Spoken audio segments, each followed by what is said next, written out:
का क्रम समझते हैं। फंडामेंटल राय देने के लिए हमारे साथ मौजूद होंगे आज जियोजीत इन्वेस्टमेंट्स के गौरांग शाह जी। टेक्निकल कॉल्स लेंगे हम प्रकाश गाबा, राजेश सातपुते, चंदन तापड़िया, सोनी पटनायक, अमित सेठ, विकास सालुंखे और आशीष कयाल जी से 2:15 पर हॉर्मास से जानेंगे सीमेंस में आज जोरदार तेजी क्यों है। 2:20 पर यतिन बताएंगे हैल में मजबूती आखिर क्यों है। 2:25 पर विवेक बताएंगे आपको एक्शन में क्यों है पावर शेयर। साथ ही 2:30 पर मैं बताऊंगी आपको गोल्डमैन सैक्स के टॉप आइडियाज। 2:35 पर कंचन बताएंगी जोमैटो स्विगी पर क्या है ब्रोकरेजेस की राय। 2:45 पर यतिन बताएंगे आपको निफ्टी में क्या होंगे अब बड़े बदलाव। साथ ही 2:50 पर मार्केट बिग वॉइस में हमारे साथ होंगे कंप्लीट सर्कल के मैनेजिंग पार्टनर और CIO गुरमीत चड्ढा जी। 3:05 पर यतिन से जानेंगे डीलिंग रूम चेक। साथ ही 3:10 पर अनुज जी से लेंगे कल के लिए स्ट्रैटेजी। साथ ही 3:15 पर CNBC आवाज के मैनेजिंग एडिटर अनुल सिंघल की जेरोधा के founder and CEO Nitin Kamat के साथ एक्सक्लूसिव बातचीत को सुनेंगे। 3:15 पर लेंगे BTST STPT कॉल्स। चलिए फिर गेस्ट कनेक्टेड हैं हमारे और उनके पास चलते हैं ट्रेड्स के लिए। गुड आफ्टरनून गाबा सर, बताइए क्या ट्रेड पिक किया इस समय? लॉन्ग साइड और वो है हैवेल्स इंडिया। ट्रेड कर रहा है 1503, स्टॉप ऑन अचीव 1594, सिर्फ 7 रुपए का। नियर टर्म टारगेट 1520 के हैं। हैवेल्स इंडिया में एक ब्रेकआउट है, some kind of a base formation. Havells India buy call 1595 पे आपका। राजेश सतपुते जी, आपका ट्रेड? वीरेंद्र जी, देखिए मेरा सेल साइड का ट्रेड होगा, वो है डिक्सन। आपने भी इसका जिक्र किया है, इसने इंपॉर्टेंट लेवल तोड़ा है। आपने बिल्कुल सही पॉइंट आउट किया था। ये अपने 200 DMA के नीचे जा रहा है। एट द सेम टाइम जो क्लस्टर था 10, 20, 50 एंड 100 DMA का, वो अभी भी इंटैक्ट है। तो कहीं ना कहीं लगता है कि ये एक अच्छा कैंडिडेट होगा स्विंग ट्रेडिंग के हिसाब से। इसका जो टारगेट बनेगा वो रहेगा करीबन 13,000 से 12,800। तो करंट लेवल से 300 से 500 पॉइंट का फॉल यहाँ पे अभी ड्यू है। सो डिक्सन सेल करे, स्टॉप लॉस रहेगा 13,600 का। स्टॉप लॉस भी बड़ा ही होगा, गुजारी हुई ऐसा है। ठीक है, राजेश सातपुते जी की डिक्सन में बिकवाली करने की राय। अमित जी गुड आफ्टरनून, आप क्या पिक कर रहे हैं आज के सत्र के लिए? जी good afternoon Shreya ji, good afternoon Anuj ji, Virendra ji and everybody on the panel. Shreya ji, मेरा इस समय का ट्रेड डिफेंसिव से रहेगा। FMCG क्षेत्र से मैरिको का स्ट्रक्चर देखें तो स्टॉक 20 और 200 डे पिछले 3-4 दिनों से एक अच्छा कंसोलिडेशन कर रहा था और आज के सत्र में हमने यहाँ पे एक स्ट्रॉन्ग बुलिश कैंडल देखी है। ओवरऑल स्ट्रक्चर यहाँ पे पॉजिटिव है, तो एक छोटा सा 633 के स्टॉप के साथ ले और टारगेट्स रहेंगे 652 रुपीज के। ओके, तो मैरिको पर हो गई कॉल। सोनी जी के पास चलते हैं। सोनी जी गुड आफ्टरनून, क्या पिक किया आपने? जी गुड आफ्टरनून एवरीवन। मेरा यहाँ पे बाय रिकमेंडेशन है अल्ट्रा सीमेंट अप्रैल फ्यूचर्स पे खरीदारी करने की सलाह रहेगी। 11,250 के स्टॉप लॉस के साथ बाय कर सकते हैं करंट प्राइस पे। टारगेट है 11,800 का पहला टारगेट, सस्टेन करता है तो 12,100 का दूसरा टारगेट है। 68% रोल ओवर्स हो रहे हैं लॉन्ग्स के साइड में और स्टॉक अपनी 200 डे एक्सपोनेंशियल मूविंग एवरेज के ऊपर काफी स्ट्रांगली सस्टेन कर रहा है। मुझे लगता है बेस यहाँ पे काफी अच्छा बन रहा है 11,200 के करीब और stock towards 12,000 plus levels approach कर सकता है अप्रैल सीरीज में।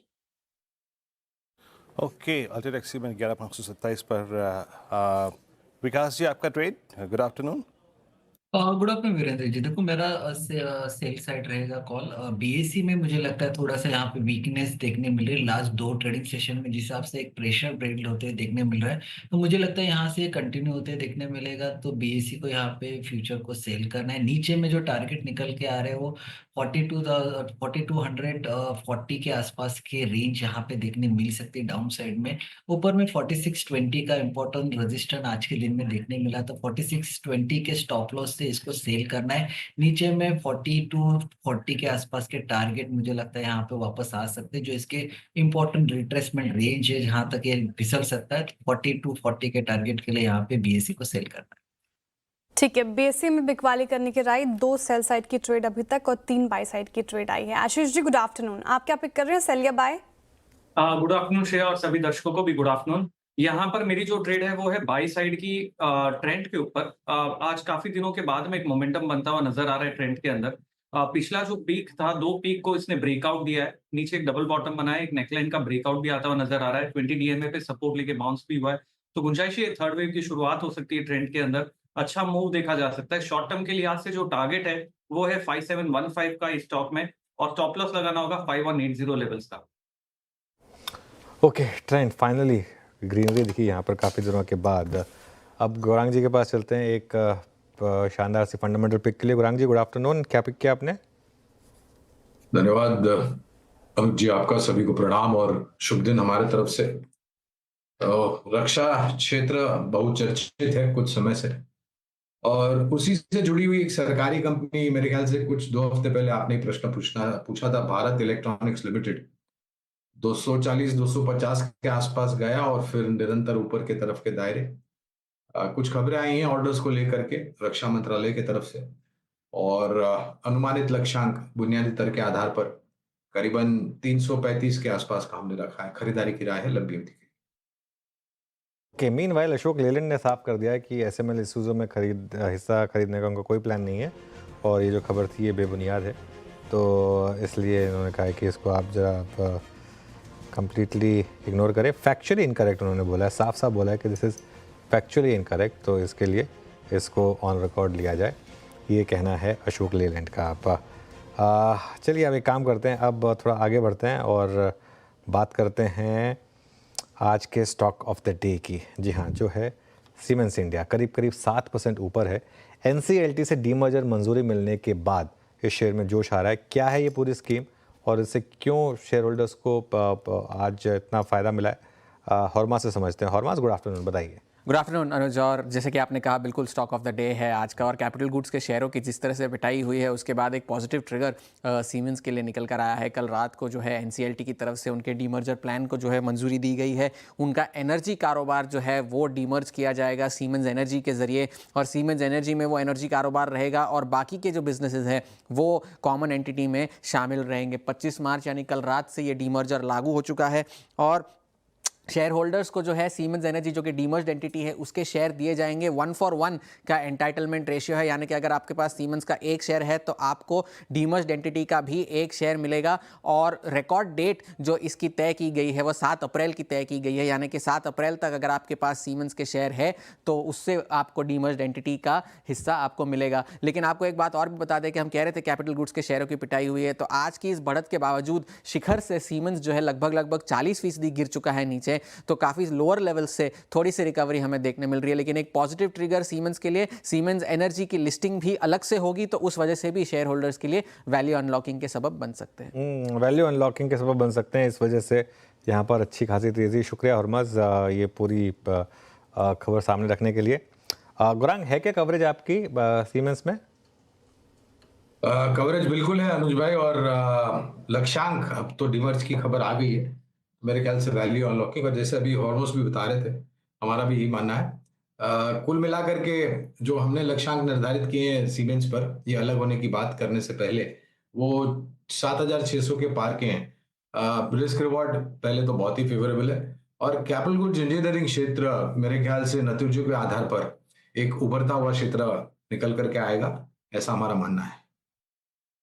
सीमेंस पसंद आ रहा है, और देखिए डे हाई पे कारोबार करता हुआ स्टॉक फिलहाल अच्छी खासी तेज़ी 6% से ज़्यादा तेज़ होकर कारोबार कर रहा है। ऑटो पैक में आज खरीदारी, हम महिंद्रा एंड महिंद्रा की बात कर रहे थे, बजाज ऑटो भी डे हाई के आसपास कर रहा है कारोबार। महिंद्रा एंड महिंद्रा पे रणनीति जानना चाहूँगी मैं राजेश सातपुते जी आपसे। जिस तरीके से इस पर्टिकुलर काउंटर में एक डेंट पड़ा, फिर वहाँ से एक रैली देखने को मिली, ये कैसे चार्ट पे प्लेस्ड है? जिनके पास इनको होल्ड ही करने की भी फिलहाल सलाह रहेगी, क्योंकि अगर आप ब्रोकरेज रिपोर्ट्स की माने तो उनको 40% का अपसाइड पोटेंशियल नजर आ रहा है। क्या आप उनकी बातों से सहमत है? बिल्कुल। देखिए, मुझे लगता है कि महिंद्रा एंड महिंद्रा का चार्ट एक कंसोलिडेशन में है। अगर आप लेवल देखें तो 2,700 का यहाँ पे सपोर्ट है, और 3,000 के आसपास रहा, तो 2,900 के आसपास यहाँ पे डिस्ट्रीब्यूशन है। तो इस 200 पॉइंट में मुझे लगता है फिलहाल ये कंसोलिडेशन हो रहा है, तो यहाँ पे होल्ड की ही सलाह होगी। मुझे लगता है कि जैसे कि एक्सपायरी खत्म हो जाएगी, उसके बाद आप देखोगे कि महिंद्रा एंड महिंद्रा का जो ट्रैक्शन है वो फिर से आएगा। But what it needs is a breakout. लेकिन ओवरऑल जैसे आपने पूछा था कि क्या होल्ड करना चाहिए, तो यस, मेरा जवाब है यस। अगर आप रोल ओवर भी करना है, अगर आपकी पोजीशन, तो 2,700 के स्टॉप लॉस के साथ पोजीशन में बने रहे। जैसे मैंने कहा 2,900 के आसपास का एक पहला रेजिस्टेंस है, वो निकले, फिर नए टारगेट अनफोल्ड होंगे। तो यस, काउंटर अच्छा है। चलिए अब एक काम करते हैं, एमएनएम की बात होगी 2770 पे, आज डेफिनेटली स्ट्रॉन्ग मोमेंटम देता हुआ। लेकिन अब बात करते हैं एचएल की। एक लंबे समय से, मतलब आप समझ लीजिए कि यूएस और भारत के बीच में एक बड़ा मुद्दा जो फंसा हुआ था वो था इंजन सप्लाईज को लेकर, क्योंकि HAL को जो इंजन सप्लाईज थी वो हॉल्ट हो गई थी, लेकिन उसका एक बार फिर से रिज्यूम होना कितना महत्वपूर्ण है, क्या हुआ ये डेवलपमेंट, यतिन से समझते हैं। यतिन, वाकई मतलब तेजस के लिए ये इंजन सप्लाई काफ़ी ड्राई हो गई थी, अब क्या बड़ी घटना घटी है इस वक्त?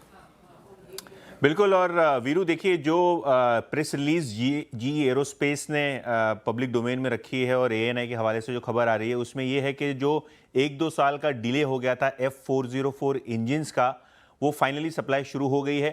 पहला इंजन हिंदुस्तान एरोनॉटिक्स को GE ने डिलीवर कर दिया है। ऑब्वियसली जो अभी का करार हुआ है वो 99 इंजन्स के लिए हुआ है और ये F404 इंजन्स के लिए है, जिसकी सप्लाई फिर से बहाल कर दी गई है। ऑब्वियसली ये 1-1.5 साल की मुशक्क़त और गवर्नमेंट टू गवर्नमेंट जो नेगोशिएशंस थे उसका हिस्सा था और कहीं ना कहीं ये बॉटलनेक्स था प्रोडक्शन का, जिसको हल करके अब GE ने डिलीवरी शुरू कर दी है। ऑब्वियसली अगर हम बात करें F414 इंजन की, तो यहाँ टेक्नोलॉजी ट्रांसफ़र को लेके अभी भी असमंजस बना हुआ है, लेकिन F404 इंजन की बात करें, ये अहम क्यों है? क्योंकि अगर हम MK1A जो तेजस एयरक्राफ्ट का ट्रेनर वर्जन है और जो बेसिक वर्जन है, इसके लिए ये इंजन सप्लाई शुरू होगी। और अगर हम बात करें तो LCA MK1A का टोटल ऑर्डर बुक का कंट्रीब्यूशन लगभग 49% है। इसका मतलब ये है कि FY24 के अंत की जो ऑर्डर बुक थी उसका 50% हिस्सा ये पर्टिकुलर वेरिएंट था जहां F404 इंजन लगेंगे। GE ने इसके पहले 65 इंजन ऑलरेडी हिंदुस्तान एरोनॉटिक्स को सप्लाई कर दिए, जहां तेजस एयरक्राफ्ट में ट्रेनिंग ली जा रही है और 99 नई इंजन सप्लाई का मतलब ये होगा कि आगे जाके ये भारतीय वायुसेना का एक बहुत बड़ा हिस्सा बनेगा। ऑब्वियसली अगर हम सप्लाई चेन की बात करें तो 1.5 साल के डिले के बाद देरी से सही लेकिन कहीं ना कहीं दुरुस्ती से ये सप्लाई फिर से शुरू हो गई है और FY24 की जो ऑर्डर बुक है हिंदुस्तान एरोनॉटिक्स की, वो FY24 के रेवेन्यू से लगभग 3 गुना से ज़्यादा बड़ी है। आज मॉर्गन स्टैनली का भी हिंदुस्तान एरोनॉटिक्स पे एक रिपोर्ट आया जहां उन्होंने फोकस लिस्ट में स्टॉक को ऐड किया है और इनको लगता है कि आगे जाके हिंदुस्तान एरोनॉटिक्स को, चाहे वो प्रचंड हेलीकॉप्टर हो, MK2 वर्जन हो तेजस एयरक्राफ्ट का या MK1 हो, कुल मिला के 5 लाख करोड़ रुपए के ऑर्डर्स मिलने की संभावना है, जिसके कारण ये स्टॉक उनको पसंद आ रहा है। ओके, शुक्रिया यतिन। तो ये क्लियरली आज का stock of the morning, stock of the day rather 4% ऊपर इस समय आपको ट्रेड करता हुआ दिखाई देगा हिंदुस्तान एरोनॉटिक्स का शेयर। अमित सेठ जी, कहाँ तक की जगह खुली है यहाँ पर? इस महीने ऑलरेडी 27% ऊपर है स्टॉक। जी अनुज जी, काफी पॉजिटिव स्ट्रक्चर है। इंपॉर्टेंट बात ये है कि 3950 का एक रेजिस्टेंस था, स्टॉक ने वो क्रॉस किया, 200 MA रिगेन किया। कल के सत्र में थोड़ा सा यहाँ पे एक कूलिंग ऑफ देखा था, लेकिन आज हम वापस देख रहे हैं कि 200 MA से बाउंस कर रहा है। ओवरऑल स्ट्रक्चर पॉजिटिव है। 4050 का स्टॉप लॉस यहाँ लगाना चाहिए और यहाँ पे 4350 से 4400 तक के पोजिशनल टारगेट्स पॉसिबल है। HAL करीब 4152 पैकेट ट्रेड करता हुआ 3.5% ऊपर। तो अभी आपने एग्जैक्टली इसके ट्रिगर्स को समझा। अच्छा, आप थोड़ा सा प्रेशर पॉइंट्स को देखें तो जिन जिन स्टॉक्स में आज प्रेशर है उसमें एक बार लेके आइएगा आप इंडियन होटल्स पे। ये भी रिवर्स हो गया और मैं एक लेवल को नोट करके बैठा था, वो था करीब 833 जो कि इसने ब्रीच कर दिया, वहाँ से करीब 20 रुपये का डिस्टेंस मेंटेन कर रहा है। ये आपकी राय देना चाहूँगा अमित जी यहाँ पर, मतलब 813 डे लो पर मोमेंटम शुरू हुआ था 17 मार्च को 748 से। ये कूलिंग ऑफ कहाँ पे तक लेके आएगी इसको? और मतलब 800 780 रिविजिट होने के चांसेस लग रहे हैं आपको क्या? वीरेंद्र जी बिल्कुल सही कहा कि स्टॉक में हमने एक फैंटास्टिक रैली देखी थी, लगभग 750 के लेवल से ऊपर 840 तक गया। 2 दिन से हम कूलिंग ऑफ देख रहे हैं। थोड़ा सा स्टॉक एक्सटेंडेड हो गया था, अपने 10 डे एक्सपोनेंशियल मूविंग एवरेज से काफी फार रन कर गया था। तो इन परिस्थितियों में स्टॉक टेंड्स टू कंसोलिडेट या pull back towards moving average. मुझे लगता है कि अगर ये स्टॉक 790 795 के जोन्स में आ जाएगा तो वहां पे एक अच्छा फिर से बाय बनेगा। तो थोड़ा सा जिनके पास है उनको एग्जिट कर जाना चाहिए और फ्रेश पोजीशन लगभग 790 795 के लेवल्स पे बनानी चाहिए। ओके, चलिए अब आगे बढ़ते हैं। पावर स्टॉक्स की बात करते हैं। यहाँ पर आज अच्छा एक्शन है। JP मॉर्गन ने पावर सेक्टर में एक कवरेज की शुरुआत की। उनका मानना है कि पावर की डिमांड में बढ़ोतरी होती दिख रही है। रिपोर्ट में क्या है खास बातें, ये समझते हैं विवेक के साथ। विवेक, गुड आफ्टरनून, बताइए। JP मॉर्गन ने आज इंडिया पावर सेक्टर और इंडियन पावर यूटिलिटीज़ पे एक रिपोर्ट निकाला है उन्होंने 5 कंपनियों के ऊपर कवरेज इनिशिएट किया है। सबसे 2 कवरेज स्टॉक्स जहाँ पे वो ओवरवेट है वो गवर्नमेंट PSU रेगुलेटेड यूटिलिटीज़ है। दोनों NTPC as well as Power Grid JP Morgan को पसंद है। NTPC का टारगेट प्राइस है 417, पावर ग्रिड का टारगेट प्राइस है 316। टाटा पावर और टॉरेंट पावर पे उनका न्यूट्रल राय है और JSW एनर्जी में उनका राय जो है वो है underweight. JP Morgan Indian power sector के बारे में क्या बोल रहा है? वो बोल रहा है कि पावर में डिमांड सप्लाई का फ़र्क होगा और ये इंडियन इलेक्ट्रिक यूटिलिटीज़ के लिए पॉजिटिव है। बट JP मॉर्गन ये कहता है कि थोड़े सेक्टर्स है जहाँ पे वैल्यूएशंस अगर एक्सपेंसिव है तो भी चेस करना चाहिए। बट वो कहते हैं पावर स्टॉक्स में वैसे मत कीजिए, डोंट चेस एक्सपेंसिव वैल्यूएशंस। अगर हम देखेंगे वो इंडिविजुअल स्टॉक्स के ऊपर क्या कहता है, NTPC पे याद रखिए आउट परफॉर्म रेटिंग है। वो कहते हैं कि 1.6 टाइम्स प्राइस टू बुक ये रेगुलेटेड यूटिलिटी जो 12% ROE दे सकता है, जिसकी वजह से वो पॉजिटिव है और वो थर्मल केपेक्स के ऊपर भी काफ़ी पॉजिटिव है। पावर ग्रिड पे उनका ये मानना है कि वो company preferred play as far as India transmission capex is concern. याद रखिए वो दोनों renewable as well as thermal companies कई सारे कैपेसिटी एडिशन कर रहे हैं, जिसके साथ साथ ट्रांसमिशन का भी केपेक्स बढ़ना चाहिए to go from the tar to the end user. अगर आप देखेंगे टाटा पावर में उनका न्यूट्रल रेटिंग है, वो बहुत पॉजिटिव है टाटा पावर को लेके। बट वैल्यूएशंस जो है 2.9 times FY26 price to book earnings, average ROE है 12% का, उनको लगता है थोड़ा महंगा है। JSW एनर्जी का ये मानना है उनका FY27 EV टू EBITDA अगर आप देखोगे तो 14 टाइम्स है, जिसकी वजह से उनको लगता है फर्दर अपसाइड लिमिट होता है। And lastly Torrent Power, once again valuation का ही बात करते हैं, 13 times FY27 EV to EBITDA उनको लगता है थोड़ा महंगा है, जिसकी वजह से अपसाइड लिमिटेड है। ओके चलिए, तो ये एक JP मॉर्गन रिपोर्ट की बात हो ही रही है, तो एक और रिपोर्ट आई थी आज सुबह काफ़ी इंटरेस्टिंग। गोल्डमैन सैक्स की रिपोर्ट है जिसमें उन्होंने अपने टॉप 10 ट्रेडिंग आइडियाज़ दिए थे। इनमें से 9 इंडिया में लिस्टेड हैं। एक हमने इसलिए नहीं लिया क्योंकि वो US लिस्टेड था, मेक माई ट्रिप। लेकिन जो इंडिया में लिस्टेड हैं वो स्टॉक्स कौन से हैं, क्यों उन्हें पसंद आ रहे हैं और क्या टारगेट्स हैं, श्रेया के पास चलते हैं वॉल पर। श्रेया बताइए। जी बिल्कुल, गोल्डमैन सैक्स ने 9 स्टॉक्स चुने भारत से जहां पे उनको अच्छा खासा अपसाइड पोटेंशियल नज़र आ रहा है। वो एक एक करके स्टॉक्स आपके सामने रखती हूँ जो आपके रडार पर होने चाहिए। फिनेंशियल से उनको पसंद आ रहा है HDFC बैंक और AU small finance bank. HDFC bank को देखिए 2090 रुपये प्रति शेयर का टारगेट प्राइस रख दिया है। AU स्मॉल फाइनेंस बैंक को 796 रुपये प्रति शेयर का टारगेट प्राइस रखा है, यानी कि HDFC बैंक में उनको 15% का अपसाइड पोटेंशियल नजर आ रहा है। AU स्मॉल फाइनेंस बैंक में करीब 40% से ज़्यादा का अपसाइड पोटेंशियल नजर आ रहा है। क्या अच्छा लग रहा है उनको इन दोनों ही कंपनियों में? तो उनका मानना है जिस तरीके से RBI लिक्विडिटी के नियमों में बदलाव कर रही है उससे सबसे ज़्यादा फ़ायदा HDFC बैंक को होता हुआ दिखेगा। इनफैक्ट पूरे बैंकिंग फाइनेंशियल्स को ये फ़ायदा पहुंचाएगा। लेकिन आप बात करें फाइनेंशियल ईयर 2025-27 में तो उनका मानना है कि इस बीच सालाना आधार पर 15% अर्निंग ग्रोथ संभव है HDFC बैंक में। AU स्मॉल फाइनेंस बैंक क्यों रडार पर है उनका मानना है कि वैल्यूएशन काफ़ी ज़्यादा अट्रैक्टिव है इस पर्टिकुलर काउंटर में। और यहाँ पे अगर आप देखें तो फाइनेंशियल ईयर 2025 और 27 के बीच 31% का अर्निंग ग्रोथ यहाँ पर भी संभव है। अब आते हैं दूसरे स्पेस पर, उनको यहाँ से टाइटन और गोदरेज कंज्यूमर पसंद आ रहे हैं। कंज्यूमर स्पेस से टाइटन में उन्होंने टारगेट प्राइस रख दिया 3,900 रुपये प्रति शेयर का टारगेट प्राइस, और गोदरेज कंज्यूमर में उन्होंने 1,370 रुपये का टारगेट प्राइस रख दिया है। तो टाइटन में करीब 27% का अपसाइड पोटेंशियल उनको नजर आ रहा है। क्यों टाइटन पसंद आ रहा है उनको?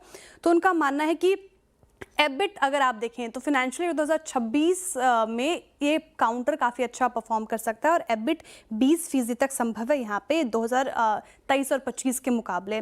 गोदरेज कंज्यूमर में उनको लगता है कि जिस तरीके से साबुन की कीमतें बढ़ रही हैं, लोग प्रोडक्ट्स यूज़ कर रहे हैं, तो ये एक पर्टिकुलर काउंटर फोकस में आएगा और यहाँ पे कंपनी की मार्जिन में भी सुधार देखा जा सकता है, इसलिए इसको आप रखें रडार पर।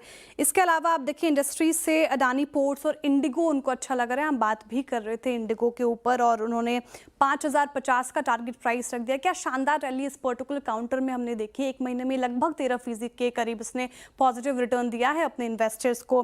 क्या अच्छा लग रहा है? तो जिस तरीके से इंडिगो अपने मार्केट को एक्सपैंड कर रही है, इसके अलावा आप देखें जिस तरीके से इसका एक्सटर्नल कारोबार चल रहा है, एयरलाइंस बिछा रही है, तो इंडिगो इसलिए फोकस में है।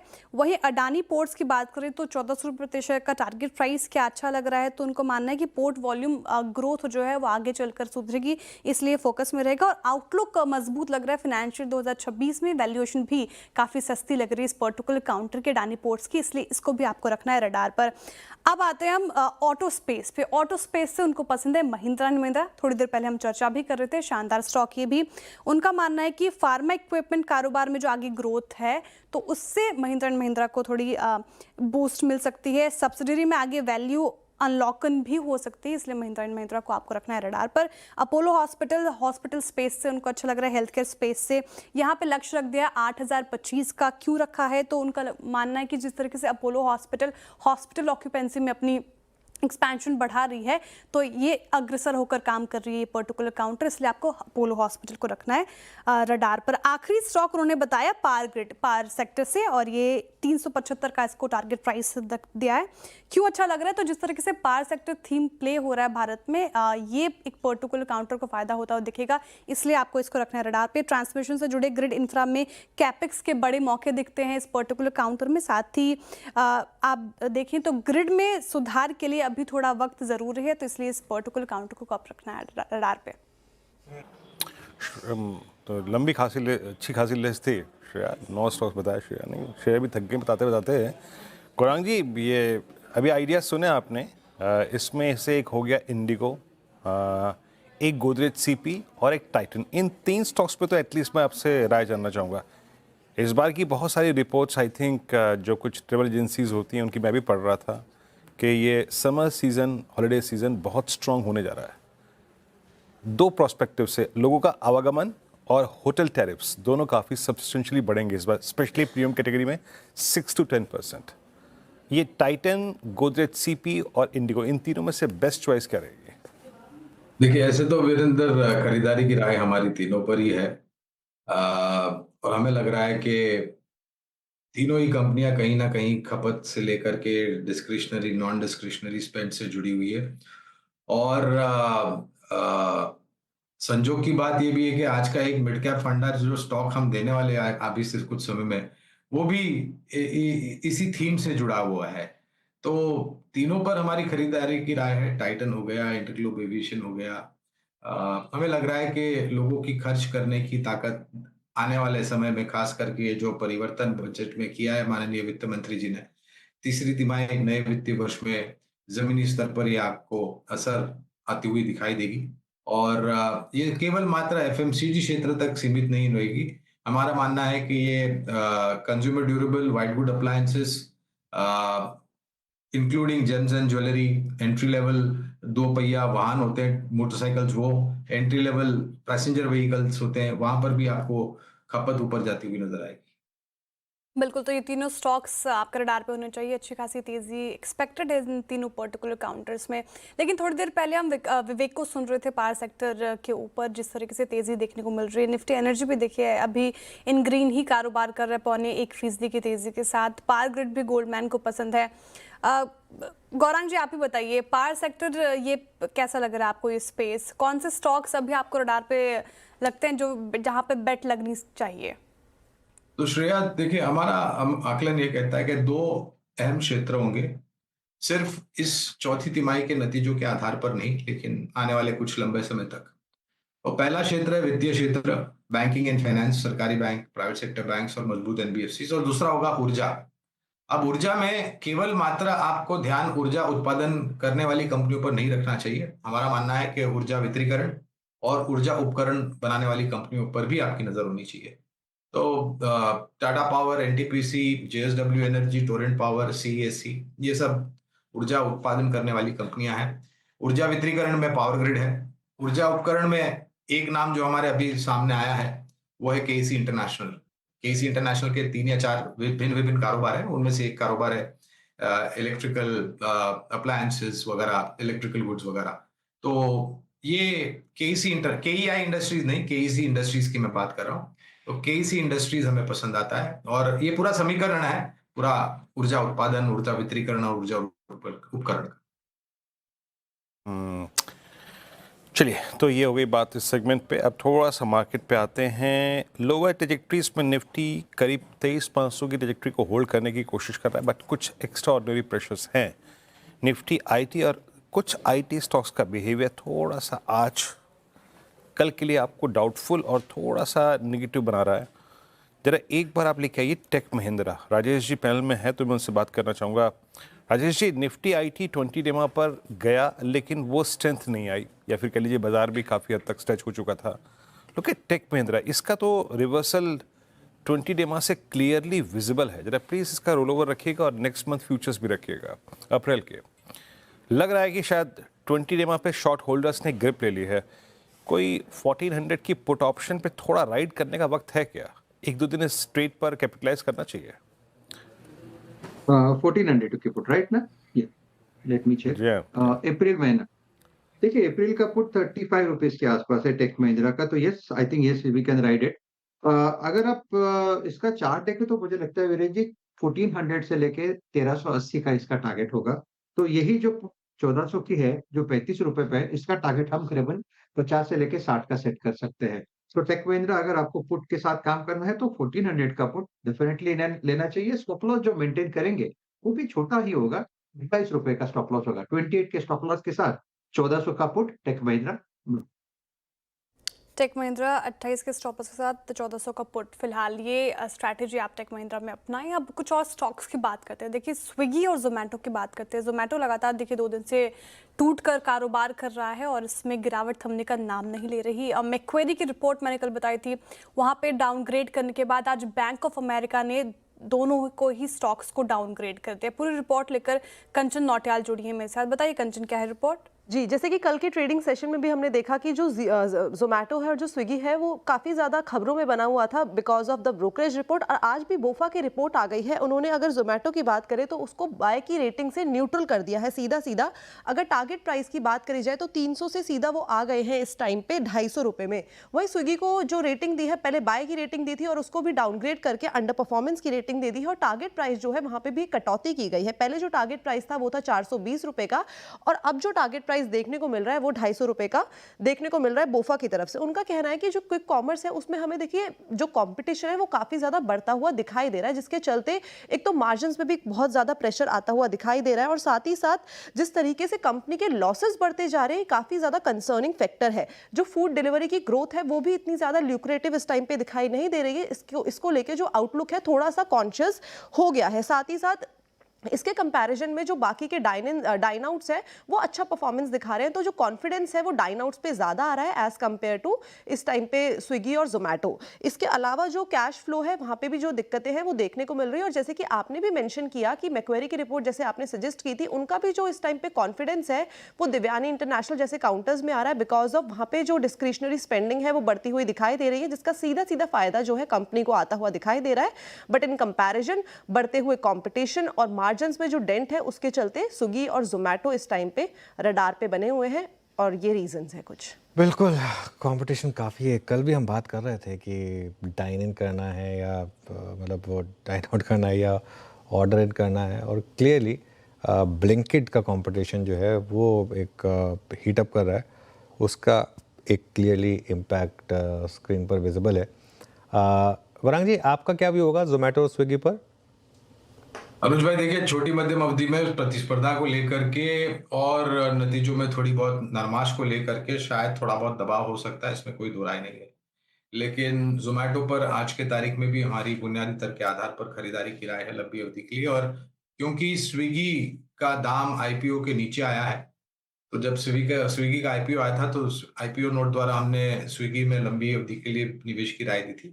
तो जिनका लंबी अवधि का नजरिया है वो दोनों पर ही ध्यान दे सकते हैं। ठीक है, जिनका लॉन्ग टर्म का नजरिया है वो दोनों ही स्टॉक्स पर ध्यान दे सकते हैं। स्पेस में अब फिलहाल स्ट्रेंथ नजर आ रही है गौरांग जी को। लेकिन चलिए कुछ और स्टॉक्स की बात करते हैं, इनफैक्ट एक स्पेस की बात करते हैं। एफएमसीजी स्पेस आज देखिए इन ग्रीन ही फिलहाल ट्रेड करता आपको नजर आएगा। हालांकि मामूली बढ़त के साथ ही एफएमसीजी फ्लैट कारोबार कर रहा है एफएमसीजी। लेकिन कुछ ऐसे स्टॉक्स जैसे कि अमित जी ने मैरिको बताए, वहाँ पे उनको स्ट्रेंथ नज़र आ रही है। ब्रिटानिया पिछले कुछ दिनों से लगातार तेज़ होकर कारोबार कर रहा है, डे हाई के आसपास ये भी कारोबार करता आपको नज़र आएगा। आईटीसी देखें आप, ये भी फिलहाल ठीक ठाक प्रदर्शन दिखा रहा है। इस स्पेस में अमित जी, मैरिको तो बताया, कोई और स्टॉक अच्छा लगता है आपको? जी श्रेया जी, जितने भी स्टॉक्स हैं यहाँ पे एक अच्छा खासा सब में बेस फॉर्मेशन हुआ हुआ है। एफएमसीजी में रिस्क रिवॉर्ड अच्छा है। जैसे कि आपने ब्रिटानिया कहा, ब्रिटानिया भी अपने 50 डे एक्सपोनेंशियल मूविंग एवरेज को रिगेन करने की कोशिश कर रहा है।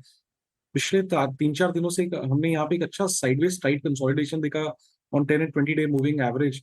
तो ये भी on the verge of moving up है, अच्छा बेस बना हुआ है। तो यहाँ पे भी थोड़ा सा प्रीएम्प्ट किया जा सकता है। 4800 का स्टॉप लॉस रखेंगे एंड 4950 तक के टारगेट्स रहेंगे। चलिए, तो ये इस समय ब्रिटानिया पर एक व्यू। और क्या स्टॉक इम्पोर्टेंट है? निफ्टी अभी भी 130 पॉइंट नीचे ही है, तो थोड़ा सा दिक्कत तो है मार्केट में। और काफ़ी स्टॉक्स हैं जहाँ पर थोड़ी सी अब दिक्कत बढ़ रही है। उसमें बीएससी प्रोमिनेंट है। एक बार बीएससी लेकर आइए, बॉम्बे स्टॉक एक्सचेंज 3.5% अब ये स्टॉक नीचे ट्रेड करता हुआ दिखाई देगा आपको 4485 पर इस समय बीएससी का शेयर।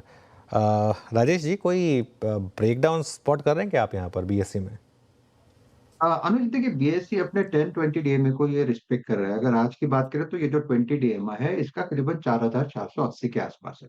तो अगर ये 4000 हम जो देख रहे हैं वो लिक्विडेशन है, लेकिन 4480 अगर टूटता है तो प्रेशर बाउंस होगा 4200 तक। तो बीएससी यस, थोड़ा बहुत तो प्रेशर डेफिनेटली है। अगर फ्रेश सेल करना है तो फिर 4480 के नीचे होगा।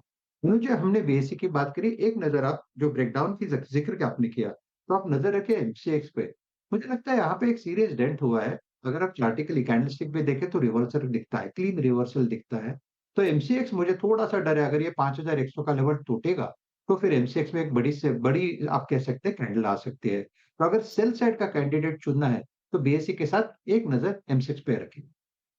ओके, चलिए, तो एक नज़र एमसीएक्स पर रखिए। विकास सालुंके की भी पिक थी ये, इस जो बात हो रही थी बीएससी की। अब 4 का चौका की शुरुआत करते हैं। सबसे पहले सस्ता ऑप्शन सोनी जी से लेंगे, उसके बाद चलेंगे हम राजेश सतपथी जी के पास एफएनओ सुपरस्टार के लिए, अमित सेठ जी के पास चार्ट का चमत्कार के लिए, और गुरांग जी के पास मिड कैप फंडा के लिए। सोनी जी, आपकी ट्रेड। अनुज जी, यहाँ पे सस्ता ऑप्शन में रेकमेंड करना चाहती हूँ IIFL में अप्रैल सीरीज की 340 कॉल ऑप्शन 15 रुपए पे बाई कर सकते हैं। स्टॉप लॉस यहाँ पे रहेगा 10 रुपए का। पहला टारगेट है 22 का, उसके ऊपर सस्टेन करता है तो टुवर्ड्स 26-28 लेवल्स भी नजर आ सकता है। एक अच्छा सपोर्ट बनाया हुआ है, 330 के रेजिस्टेंस को आज होल्ड क्रॉस किया है। पोजिशनली मुझे लगता है स्टॉक टुवर्ड्स 345-350 के लेवल्स को टेस्ट कर सकता है अप्रैल सीरीज में, इसलिए सेफली यहाँ पे आप 340 कॉल ऑप्शन में पार्टिसिपेट कर सकते हैं। ओके, IIFL फाइनेंस पे आई ऑप्शन। राजेश जी का ट्रेड पिक करते हैं आज का एवर सुपरस्टार। राजेश जी क्या पिक कर रहे हैं आप? वीरू जी देखिए, मैं सीमेंस को मैं pure trading point of view से देख रहा हूँ। तो यहाँ पे एक लॉन्ग साइड का ट्रेड, जो सिर्फ शॉर्ट नहीं देख रहा हूँ तो लॉन्ग भी देख रहा हूँ, तो उसमें से सीमेंस मुझे अच्छा लग रहा है। यहाँ पे देखिए चार्टिकली अगर आप देखें तो एक राइजिंग चैनल जिसका ब्रेकआउट आज इसमें आया है with gain in open interest, तो कहीं ना कहीं लगता है कि सीमेंस डिप पे जो हम कह रहे थे कि बाय करना है, तो एक डिप भी मिला है यहाँ पे। तो सीमेंस बाय करेंगे विद स्टॉप लॉस ऑफ 5370, 5370 का स्टॉप लॉस रखें। तो हम सही ठहरे तो वीरेंद्र जी, मुझे लगता है ये कम से कम 5550 से 5600 तक का और एक स्विंग देगा। तो लॉन्ग साइड का ट्रेड रहेगा सीमेंस। 5370 के स्टॉप लॉस के साथ आप लॉन्ग कर सकते हैं सीमेंस को। ये पिक आते हुए राजेश जी की तरफ से एफएनओ सुपरस्टार के लिए। चार्ट का चमत्कार के लिए चलते हैं अमित जी के पास। बताइए अमित जी, आपका चार्ट का चमत्कार। जी श्रेया जी, मैं ग्रासिम इंडस्ट्रीज के साथ जाना चाहूंगा। यहाँ पे double bottom pattern weekly charts पे विजिबल है। एक स्ट्रॉन्ग रेजिस्टेंस स्टॉक का था लगभग 2520-2530 के आसपास, वो भी स्टॉक ने रिगेन किया। और इस बार जो हमने पुल बैक देखा है, that has been accompanied with volumes, और 200 एमआ भी यहाँ पे रिगेन किया है। तो यहाँ पे जिस हिसाब से रेजिस्टेंस टेकआउट हुई है, मुझे लगता है रैली कंटिन्यू करेगी। 2540 2540 रुपए का स्टॉप लॉस रहेगा और टारगेट्स रहेंगे 2675 के। ओके, चलिए, अब मिड कैप फंडा के लिए चलते हैं गुरांग जी के पास। गुरांग जी, बताइए क्या पिक कर रहे हैं आप? तो जैसे हम वीरेंद्र से भी बात कर रहे थे अनुज भाई, ये जो खपत और लोगों की खर्च करने की ताकत आगे बढ़ेगी, तो हमने जिस कंपनी का चयन किया है वो है वंडरला हॉलीडेज। काफी कुछ आने वाले समय में कारण है। एक तो स्कूल की छुट्टियां, गर्मी की छुट्टियां, प्रवास को लेकर के काफी सारे भारतवासी प्रवास कर रहे हैं और ये कंपनी ऐसे एक सेगमेंट में है जहां पर एक सकारात्मक सा रुझान इन सब चीजों को लेकर के आता है। रिस्क रिवॉर्ड फेवरेबल है अनुज भाई, एक तो मुख्य कारण है, और दूसरा लक्ष्यांक को लेकर के जो निर्धारित किए हैं लंबी अवधि के लिए, वो करीबन 800 रुपए के आसपास के लक्ष्यांक लंबी अवधि के लिए अनुमानित निर्धारित किए हैं। ओके, वंडरला हॉलीडेज क्या दिलाते हुए, हॉलीडेज नज़दीक खड़े हैं, तो एक काम करते हैं, 4 जो ट्रेड हमने पिक किया था उसको यहाँ पर फिर आपके सामने रख देते हैं। IIFL फाइनेंस की यहाँ पर ऑप्शन पिक की गई थी अप्रैल की, 340 की स्ट्राइक, 15 पे लेनी है, 22, 26, 28 का लक्ष्य, 10 का स्टॉप लॉस। राजेश सतपुते जी ने FNO सुपरस्टार पिक किया और उनका ट्रेड रहा सिमंस फ्यूचर्स बाय 55-50, 5600 के लक्ष्य के लिए, 53-70 का स्टॉप लॉस। अमित सेठ जी ने 4 का चमत्कार पिक किया ग्रेसिम 25-81 के लक्ष्य के लिए, ट्रेड करता हुआ वहाँ पे, और 26-75 के लक्ष्य के लिए। और वंडरला हॉलीडे आज गौरांग जी की कॉल रही, आज का मिड कैप फंडा। वंडरला हॉलीडे में याद अच्छी तरीके से मतलब एक बेस टूटा था यहाँ पे 798 पे, उसका प्रॉफिट टेकिंग आई थी, लेकिन थोड़ा समय से स्थिर है ये स्टॉक का। चंदन तापड़िया इस बीच हमारे साथ इस कार्यक्रम में जुड़ चुके हैं। चंदन, गुड आफ्टरनून। चंदन, थोड़ा सा हायर लेवल से रिट्रेसमेंट इंडिसेस में है और थोड़ी सॉफ्टनेस मार्केट में, अभी आप क्या कर रहे हैं और आपका ट्रेड इस वक्त का? जी वीरू, देखिए पिछले 6-7 दिन से जो हाई राइज हाई लॉस बन रहा था वो आज निगेट हुआ है, उसके चलते ऊपर के लेवल से मुनाफा वसूली हुई है। बट मेरा मानना है कि कहीं ना कहीं 23,333 एक मेजर सपोर्ट का काम करेगा वापस इसको होल्ड करने के लिए। तो मेरा ट्रेड के हिसाब से मैं फोकस करूंगा यहाँ पे SBI कार्ड पे। SBI कार्ड कंपैरेटिवली अपने आप को होल्ड कर रहा है, मार्केट की वीकनेस के बावजूद भी ये 850-870 के जोन को होल्ड कर रहा है। मेजर ट्रेंड पॉजिटिव है, बाय ऑन डिक्लाइन की रणनीति यहाँ पे रहेगी। इमीडिएट बेसिस पे 850 का सपोर्ट रहेगा, ऊपर में 905 तक के टारगेट के लिए। ये SBI कार्ड इस समय रेडार पर। कल से निफ्टी 50 में चेंजेस होंगे, कल 3 बजे से फ्लोज इम्पैक्ट होंगे, लेकिन जोमेटो और जियोफिन की एंट्री होगी और चेंजेस परसों से इम्प्लीमेंट होंगे। यतिन सर जानते हैं कि क्या है चेंजेस, जो रीबैलेंसिंग है वो 1 अप्रैल से एप्लीकेबल होगी। यतिन, गुड आफ्टरनून, बताइए। Good afternoon. देखिए, क्योंकि मंडे को एक छुट्टी है, जो निफ्टी की रीबैलेंसिंग होनी है, सेमी एनुअल रिव्यू होना है, वो कल होगा और आखिर के आधे घंटे में जो weighted average price buying selling होगी वो आपको दिखेगी बहुत सारे शेयरों में। ऑब्वियसली अगर हम निफ्टी के बदली की बात करें तो यहाँ आप देखेंगे कि जोमेटो और जियो फाइनेंस जैसी न्यू एज कंपनीज की एंट्री हो रही है, और उसके सामने अगर हम देखें तो स्पेसिफिकली ब्रिटानिया और BPCL, ये दोनों स्टॉक्स जो है निफ्टी के बाहर होंगे। इन जो बदलाव हैं और जो वेटेज चेंज हैं की इंडिसेस में, उसके कारण क्या फ्लोज होंगे वो भी नज़र कर लेते हैं। सबसे पहले जोमेटो की बात करें तो लगभग $390 मिलियन यानी ब्रॉडली 3,000 करोड़ रुपए तक की बाइंग आपको देखने को मिल सकती है कल निफ्टी के बदलाव के चलते। इसके अलावा जियो फाइनेंस की बात करें तो $20 करोड़ ब्रॉडली 1600-1700 करोड़ तक की बाइंग यहाँ आपको आती हुई नजर पड़ेगी, क्योंकि ये अब निफ्टी का हिस्सा बनने वाला है। अगर हम इनफ्लोज की बात करें, क्योंकि वेटेज चेंजेस हो रहे हैं बहुत सारे इंडिसेस में, तो यहाँ ध्यान रखेंगे इंडियन होटल्स पे, पावर ग्रिड पे और CG पावर पे। ये तीनों स्टॉक्स में आपको ब्रॉडली 50 से $100 मिलियन के बीच की खरीदारी देखने को मिलेगी, यानी यहाँ 500 से 700-800 करोड़ तक की बाइंग आती हुई नजर पड़ सकती है। निफ्टी के एक्सक्लूजन्स और वेटेज जो घटने वाले हैं उस पर भी बात कर लेते हैं। ब्रिटानिया क्योंकि निफ्टी से बाहर होगा, यहाँ आपको 1200 करोड़ तक की सेलिंग देखने को मिल सकती है। BPCL में $145 मिलियन की सेलिंग देखने को मिल सकती है, और उसी तर्ज पे वेटेज कम होने के चलते बजाज फाइनेंस, कोटक बैंक और NTPC जैसे काउंटर्स में हल्की फुल्की आपको सेलिंग आती हुई नजर पड़ेगी। लेकिन ब्रॉडली कल जोमेटो और जियो फाइनेंस ये शेयर्स पर नजर रहेंगी, क्योंकि सबसे बड़े इनफ्लोज यहाँ आपको आते हुए नजर पड़ेंगे। तो इन शेयर्स पे आप इसको रडार पे रखिए। शुक्रिया यतिन तमाम जानकारी के लिए। अब आगे बढ़ते हुए देखिए, देश में अगले 5 साल में CNG और PNG का जो इस्तेमाल है वो तेज़ी से बढ़ेगा और इसमें 60,000 करोड़ का निवेश किया जा सकता है। ये बात कह रही है PNGRB के चेयरमैन डॉक्टर अनिल कुमार जैन ने, और उनकी एक्सक्लूसिव बात की हमारे संवाददाता केतन जोशी से। इस समय देश में लगभग 1.25 crore domestic pipeline gas connection है। हम लोगों ने जो लाइसेंसेस आवंटित किए हैं पूरे देश में, उसके हिसाब से सन 2030 तक हमें उम्मीद है कि 12 करोड़ डोमेस्टिक कनेक्शन हो जाएंगे आज की डेट में लगभग 7,200 के करीब सीएनजी स्टेशन हैं और हमने जो इनसे कमिटमेंट लिया हुआ है वो 15,000 सीएनजी स्टेशन 2030 तक हो जाने की उम्मीद है। लेकिन सीएनजी में हमें खुशी है इस बात की कि टारगेट से आगे लोग चल रहे हैं। सीएनजी का अडॉप्शन देश में बहुत तेजी से हो रहा है, तो सीएनजी के टारगेट एक्सीड होने की उम्मीद लगती है। डोमेस्टिक पीएनजी में कंज्यूमर की चॉइस पे डिपेंड करता है। सर, पेट्रोलियम प्रोडक्ट पर जो इंफ्रास्ट्रक्चर पर कॉन्क्लेव आपने अभी आयोजित किया, कितना निवेश एक्सपेक्ट कर रहे हैं इस पर? इस समय देश में लगभग 10,000 किलोमीटर की पाइपलाइन बिछाने के अधिकार हमने आवंटित किए हुए हैं। ज़्यादातर गेल के पास हैं, दूसरी कंपनियों के पास हैं। तो उसमें हमें उम्मीद है कि 2030 तक लगभग 30,000 करोड़ रुपए का उसमें इन्वेस्टमेंट आएगा। और जो हम लोगों ने शहरी सीजीडी के लाइसेंसेस दिए हैं जिसमें डीपीएनजी और ये है, इसमें भी हमें उम्मीद है कि लगभग 30,000 करोड़ रुपए का ये इन्वेस्टमेंट आज के भाव से 60,000 करोड़ रुपए की पूंजी निवेश ये होने की उम्मीद है। इसके साथ साथ जो सेकेंडरी इन्वेस्टमेंट होती है, लोग अपने जब सीएनजी लेते, पीएनजी गैस लेते हैं, एलएनजी लेते हैं, तो अपने यहाँ इन्वेस्टमेंट करते हैं उसको कंज्यूम करने के लिए, बर्नर्स, स्टोरेज के लिए, इसके परिवहन के लिए जो इन्वेस्टमेंट होती है, एलएनजी के अलग ट्रक्स आते हैं, एलएनजी की फ्यूलिंग के लिए व्यवस्था, उसकी इन्वेस्टमेंट इसके अतिरिक्त होगी। जय, तो ये आप पीएनजीआरबी चेयरपर्सन से खास बातचीत सुन रहे थे। गौरांग, ये स्पेस थोड़ा बीच में लाइमलाइट में आया था और इनफैक्ट थोड़ा एक टेक्निकल बाउंस तो था, बट इस पूरे सिटी डिस्ट्रीब्यूशन पैकेज में स्पेस में आपकी प्रेफर्ड पिक क्या है? आप लोगों ने कुछ क्लाइंट्स को इस स्पेस में एक्टिवेट कराया है क्या? बिल्कुल कराया है वीरेंद्र, और एमजीएल, महानगर gas, IGL, Indraprastha gas, Gujarat gas, Petronet LNG, ये 4 विकल्प हमारे हैं। और अभी जो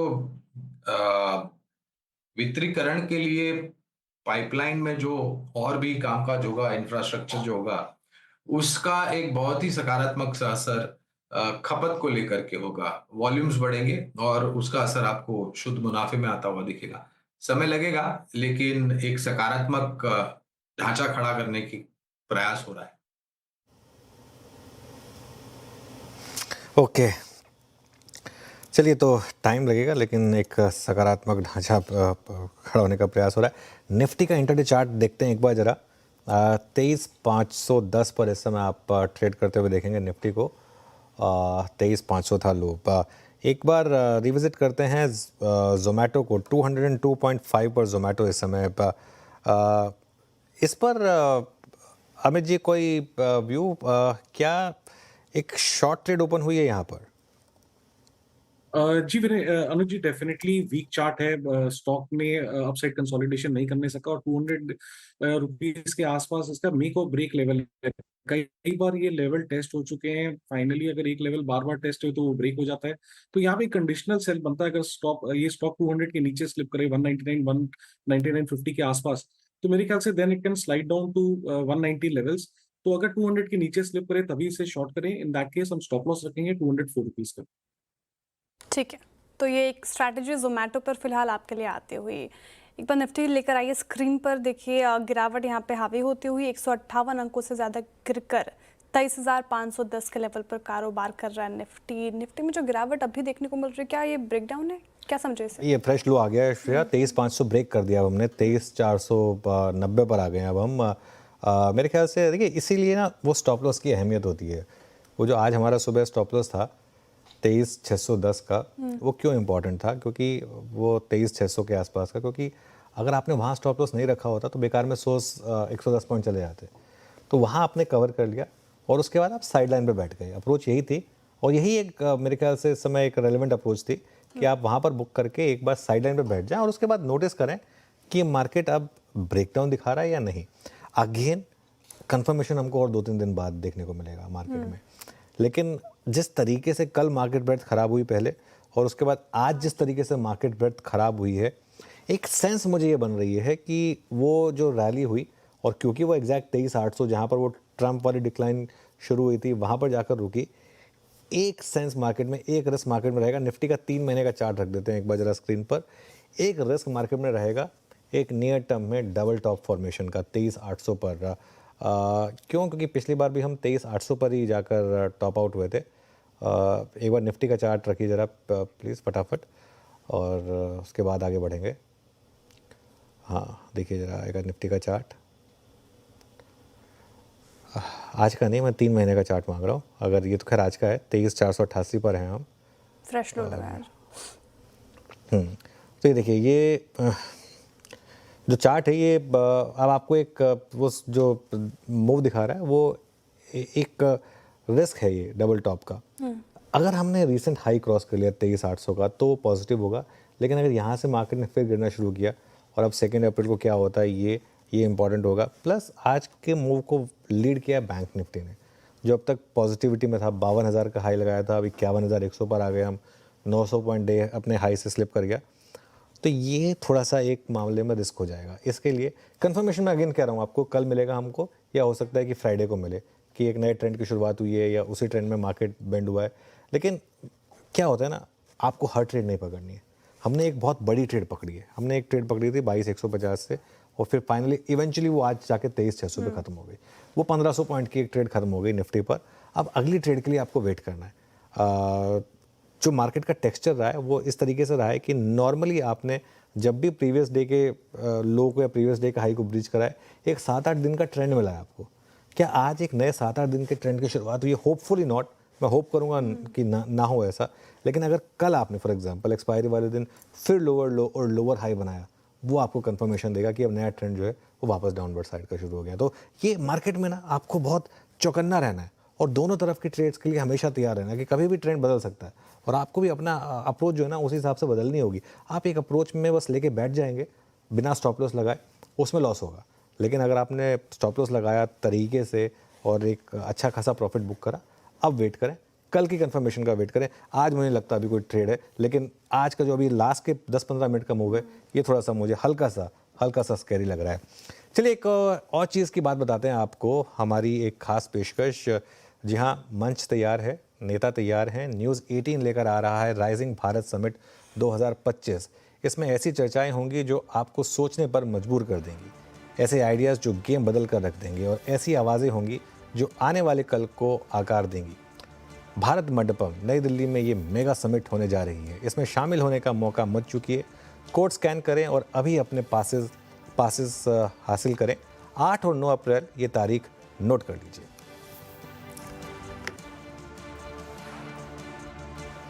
चलिए, बात दिल्ली की हो रही है तो दिल्ली से ही एक गेस्ट को जोड़ लेते हैं। गुरमीत हमारे साथ जुड़ गए हैं, कंप्लीट सर्कल के CIO और मैनेजिंग पार्टनर। गुरमीत जी, गुड आफ्टरनून। क्या मार्केट में वापस गिरावट की शुरुआत हुई? कल तक जो बड़ी रैली हुई थी, क्या एक सेंस बन रहा है कि बस अब वो खत्म हुआ और अब वापस थोड़ा सा वो डाउनवर्ड मूव स्टार्ट हुआ है?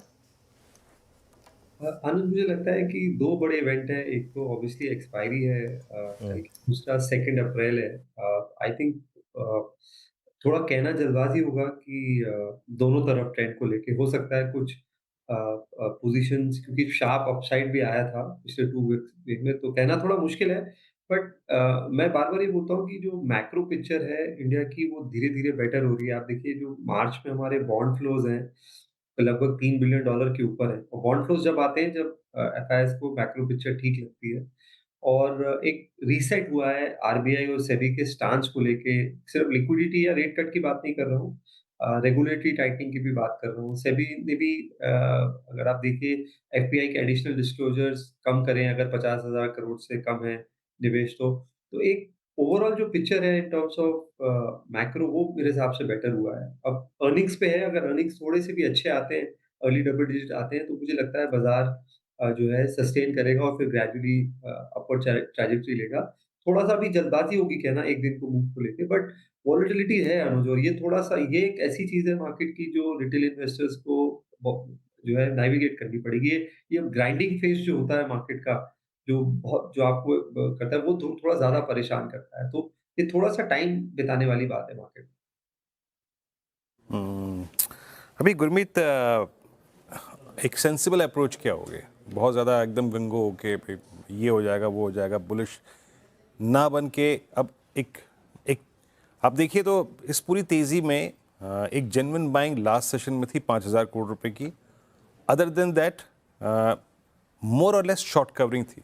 मैं तो रोज़ बरोज़ पल्स देखता हूँ, उसमें शॉर्ट कवरिंग थी। क्या ये बाजार रीजनेबली, मतलब अगर चले तो हमें अर्निंग सीजन को देखना चाहिए पहले? बिल्कुल और एक चीज़ वीरू जी जो अच्छी है कि वैल्यूएशन में रीसेट हुआ है बहुत जगह। लार्ज कैप 18 टाइम्स है। मैं नहीं बोल रहा हूँ 18 टाइम्स बहुत चीप होता है, बट आपको बहुत सारे पॉकेट्स ऐसे मिलेंगे, जहाँ लार्ज कैप में भी आपको अ, अगले 2 से 3 साल में अच्छे रिटर्न बन सकते हैं और थोड़ा मुझे लगता है एक रिटर्न रीसेट भी करना पड़ेगा। और मुझे लगता है अगर आप पोज़ीशन ये करेंगे कि मुझे 12 टू 15% के लिए पोर्टफोलियो कंस्ट्रक्ट करना है, तो आप शायद बेहतर तरीके से कंस्ट्रक्ट कर पाएँगे इस मार्केट में, रादर देन हीरो और ज़ीरो वाले जो हम ट्रेड्स लेते हैं या एग्रेसिव ट्रेड्स लेते हैं। तो मुझे लगता है कि थोड़ा-सा आप ब्लू चिप्स में जहाँ पे अर्निंग विजिबिलिटी अच्छी है और फॉर एग्ज़ाम्पल एल-एन-टी का मैं देख रहा था 9 मंथ्स का ऑर्डर बुक करीबन-करीबन 5.5 लाख करोड़ हो गया और जायजेंटिक ऑर्डर बुक है 6 लाख करोड़ शायद क्रॉस करेगा जब ये क्वार्टर के नंबर्स आएँगे।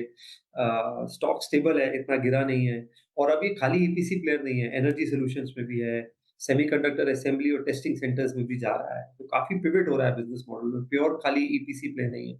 सिमिलरली कुछ अच्छे कंजम्पशन स्टॉक्स हैं जो काफ़ी रीज़नेबल हैं, जैसे आईटीसी है। तो थोड़ा-सा आपको पोर्टफोलियो में इस time stability with growth margin of safety with growth देखना चाहिए और उस तरीके से अगर आप कंस्ट्रक्ट करेंगे, तो ये साल को बेटर नेविगेट कर पाएँगे। गुरमीत जी गुड आफ्टरनून, श्रेया बात कर रही हूँ। थोड़ा और सेक्टर स्पेसिफिक बात करते हैं। ब्रॉडर मार्केट पे तो हमने बात की, लेकिन जो ये रैली देखने को मिली मार्केट में, तो सबसे ज़्यादा स्टॉक्स चले डिफेंस स्टॉक्स। शानदार तेज़ी हम पिछले कुछ मिनटों पहले बात भी कर रहे थे इन पर्टिकुलर काउंटर्स के ऊपर। डिफेंस में क्या आपने एक्सपोजर बढ़ाया जिस तरीके से रैली, और ऑर्डर भी आप बात कर रहे थे एल-एन-टी की, ऑर्डर की बात करें तो हैल, बीईएल, भारत डायनेमिक्स जैसे काफ़ी ज़्यादा ऑर्डर यहाँ पे भी आते हुए नजर आए हैं। इस स्पेस पे आपका व्यू? एक जो बड़ा ट्रिगर हुआ डिफेंस स्टॉक्स के लिए वो 2 एक तो ओवरसीज़ ट्रिगर हुआ जब जर्मनी पार्लियामेंट ने 500 बिलियन यूरो प्लस का डिफेंस और इंफ्रा स्पेंडिंग बिल पास किया, जो कि अपने आप में सबसे बड़ा एक तरीके से बड़ा जाइजेंटिक बिल था। और अगर आप देखें कि ईयू एज़ एन इकोनॉमी अगर आप ऐड करेंगे, तो वो सेकंड लार्जेस्ट ब्लॉक है यूएस के बाद इन टर्म्स ऑफ जीडीपी और वहाँ पे अगर फिस्कल स्टिमुलस आ रहा है और स्पेंडिंग बढ़ रही है तो उसका रब ऑफ हर जगह होगा। प्लस डोमेस्टिक हमने देखा काफ़ी ऑर्डर्स अवार्ड हुए। पहले पिनाका रॉकेट का ऑर्डर अवार्ड हुआ। 2-3 दिन पहले डीएसी ने 50,000 करोड़ के और डिफेंस ऑर्डर्स किए। तो एक जो गवर्नमेंट की तरफ से स्लो डाउन था, डोमेस्टिक ऑर्डरिंग थी, वो बढ़ी। उस वजह से काफ़ी सारे स्टॉक सोलर इंडस्ट्रीज़ आज 11,000 के ऊपर आया। हमने एचएएल को देखा 3,000 से लगभग 4,000 वाले लेवल पे जंप करते हुए। तो हमारे पोर्टफोलियो में करीबन-करीबन 3 डिफेंस स्टॉक्स हैं, एचएएल है, सोलार है और ज़ेन टेक्नोलॉजी है। हमने और इंक्रीमेंटली कुछ ऐड नहीं किया है क्योंकि यहाँ पे एक एग्जीक्यूशन रिस्क होती है और लॉन्ग जेस्टेशन पीरियड होता है। बट हम ओवरऑल इंफ्रा और गवर्नमेंट कैपेक्स रिलेटेड प्लेस पे फोकस कर रहे हैं, स्पेंडिंग बढ़ रही है। हमने पॉलीकैप ज़रूर थोड़ा-सा निचले स्तरों में थोड़ा-सा एडिशन किया है जब 44, 4500 का लेवल्स है क्योंकि उसमें इंफ्रा स्पेंडिंग भी है, हाउसिंग भी है, इन जनरल पावर डिमांड भी है क्योंकि केबल एंड वायर्स का प्लेयर है और थोड़ा मुझे लगता है कि बाज़ार ने ज़्यादा रिएक्ट किया है क्योंकि प्रोडक्शन होते-होते और मार्केट में स्टॉक आते-आते लगभग 2 साल और लगेंगे। तब तक मार्केट ही करीबन 15-20 हज़ार करोड़ से एक्सपैंड कर रहा है। ओके, चलिए अच्छा गुरमीत, ये ज़ोमैटो को क्या हो गया एकदम से अब वापस 200 के नीचे? और क्या मार्केट को लग रहा है कि ये कंपटीशन जो है बहुत ज़्यादा, कहाँ 300 रुपए का स्टॉक था अब 200 के भी नीचे? आई थिंक अनुज जो लास्ट क्वार्टर के नतीजे आए जब उन्होंने बोला कि हम डार्क स्टोर एडिशन 2025 में ही कर लेंगे, बाजार को कहीं न कहीं लगा कि कैश बर्न बढ़ रहा है। जब 300 का भाव आया था तो उनको लगा था कि ब्लिंकिट जो है ब्रेक इवन होगा। लेकिन जो उन्होंने दोबारा गाइडेंस दिया और जो कॉम्पिटिशन आया है ज़ेप्टो से, बिग बास्केट से और बाकी मेजर्स से भी, उससे मार्केट को कहीं न कहीं लगता है कि मैं इसको कैश बर्न नहीं मानता क्योंकि आप अगर डार्क स्टोर सेटअप कर रहे हैं तो एक तरीके से कैपेक्स है। और वो आगे आपको उसका रेवेन्यू देगा और मुझे लगता है साइज़ ऑफ अपॉर्च्युनिटी बड़ी है, तो नियर टर्म में थोड़ा प्रेशर रहेगा अनुज। और हमारे यहाँ अनफॉर्च्युनेटली सब बहुत मोमेंटम खेलते हैं, ₹300 पे सब अपग्रेड देते हैं, ₹200 पे सब डाउनग्रेड कर देते हैं। तो मुझे लगता है इसको थोड़ा लंबा सोचना चाहिए। हाँ, नियर टर्म में थोड़ा-सा प्रेशर आ सकता है क्योंकि बर्न बढ़ेगा और थोड़ा-सा एक एक सेंस है मार्केट में कि ब्रॉड बेस थोड़ा-सा स्लो डाउन है। मैंने आपको एक हमने डिस्कशन किया था, मितुआन है जो चाइना का सबसे बड़ा फूड डिलीवरी है, वो 1 दिन के 5 करोड़ ऑर्डर करता है। ज़ोमैटो फूड डिलीवरी में भी 20-25 लाख ऑर्डर करता है। तो लंबा रनवे है। हाँ, नियर टर्म में थोड़ा प्रेशर रहेगा क्योंकि इन जनरल कह रहे हैं क अर्बन कंजम्पशन को लेके जो फीडबैक आ रहा है वो अभी भी थोड़ा-सा स्लो है। गुरमीत जी, आप जोमेटो से क्या मंगाते हैं सबसे ज़्यादा, अगर मंगाते हैं तो? मैं बिरयानी सबसे ज़्यादा ऑर्डर करता हूँ। बिरयानी कहाँ की? हम भी ट्राई करेंगे जरा एक बार। एक ओपनली तो मैं बताना चाहूँगा, ये पेड एंडोर्समेंट नहीं है। एक बिरयानी बाय किलो है, जो कि जो कि काफ़ी काफ़ी अच्छा है, और कुछ कुछ थोड़े से लोकल जॉइंट्स हैं जो मेरे कुछ फ्रेंड्स के हैं। हाँ, नो डाउट। हाँ, अच्छा गुरमीत, अब आते हैं एक, जैसे अभी जोमेटो का जिक्र अनुज ने किया, एक स्टोरी और जो थोड़ी चार्ट्स पे तो एटलीस्ट कोलैप्स होती नजर आ रही है, वो है Dixon. I mean higher levels आप देखिए, 19,000 का स्टॉक आज 13,000, 6,000 रुपये उड़ गए इसमें, ऑलमोस्ट 33% रिट्रेसमेंट। डिक्सन पे व्यू क्या है? I mean, क्या इसमें री एंट्री अगर मारनी हो तो ये प्राइस ठीक है या फिर यू विल वेट? मुझे लगता है काफ़ी हद तक सारी जो ग्रोथ है वो प्राइस में है करंटली, क्योंकि वैल्यूएशन वाइज़ तो आप देखेंगे कि 3 डिजिट है। और एक जगह जहाँ मार्केट को उम्मीद थी, जब स्टॉक रीरेट हो रहा था, कि मोबिलिटी में उनका जो वैल्यू एडिशन से मार्जिन बढ़ेगा। बट जो पीएलआई में उनको थोड़ा-सा एक राइट ऑफ करना पड़ा है, उससे टेम्परेरी थोड़ा-सा इम्पैक्ट है। तो बाज़ार देखना चाहेगा कि ओपीएम जो है, ऑपरेटिंग मार्जिन है, वो थोड़ा-सा बढ़ रहा है क्या, 50 बेसिस पॉइंट या 100 बेसिस पॉइंट। अगर वो बढ़ेगा तब शायद बाज़ार वो करेगा, बट काफ़ी हद तक जो ग्रोथ है जो है प्राइस में। सिमिलरली एम्बर में भी आप देखेंगे, जो भी इलेक्ट्रॉनिक, इस साल हम 3 लाख करोड़ करेंगे इलेक्ट्रॉनिक एक्सपोर्ट्स। तो एम्बर जो है वो टॉप 10 में से टॉप 8 को सप्लाई करता है, आरएसी और आरएसी कंपोनेंट्स, और अब मोबिलिटी में भी है, रेलवे और उसमें, और डाइवर्सिफाई कर रहा है। और ये 3 दोनों काफ़ी वेल्थ क्रिएट किया है उन्होंने पिछले 3-4 साल में। तो मैं न्यूट्रल होऊँगा। हाँ, अगर फर्दर प्राइस करेक्शन आता है यहाँ से, तो डेफिनिटली इसमें ऐड करना चाहूँगा, क्योंकि ओवरऑल स्टोरी अच्छी है, बट करंट वैल्यूएशंस जो है थोड़े स्ट्रेस्ड है। ठीक है, करंट वैल्यूएशन थोड़े स्ट्रेसफुल है। गुरमीत जी, एक स्पेस, एयरलाइन स्पेस पे मैं रिपोर्ट पढ़ रही थी, और जिस तरीके से वहाँ पे एक बूस्ट मिलता दिख रहा है, वो एक बहुत ही पॉजिटिव ट्रिगर है इंडिगो जैसे काउंटर्स के लिए। जिस तरीके से समर शेड्यूल बढ़ रहा है, वीकली डिपार्चर बढ़ती जा रही है, लोग घूमना फिरना पसंद कर रहे हैं। इंडिगो का आप चार्ट देखें, एक महीने में 13% का पॉजिटिव रिटर्न दिया है। आपको कैसा लगता है ये काउंटर, क्या आपके पोर्टफोलियो में है ये? इंटरग्लोब है हमारे पोर्टफोलियो में। हमने कई बार चर्चा की है। मैं travel tourism as a consumption basket पे बहुत बुलिश हूँ। एक बहुत अच्छी रिपोर्ट आई थी कि जेन ज़ी का मैक्सिमम स्पेंडिंग क्या है। अगर $100 स्पेंड करेगा वो, उसमें से करीबन-करीबन 30% 35% ट्रैवल और टूरिज्म का है। तो हम एविएशन और होटल स्टॉक्स दोनों पे पॉजिटिव हैं। होटल स्टॉक्स में बिज़नेस मॉडल भी चेंज हुआ है, काफ़ी एसेट लाइट हुआ है। इंडिगो अगर आप देखेंगे कि अगले साल हर हफ्ते एक एयरक्राफ्ट ऐड करेगा।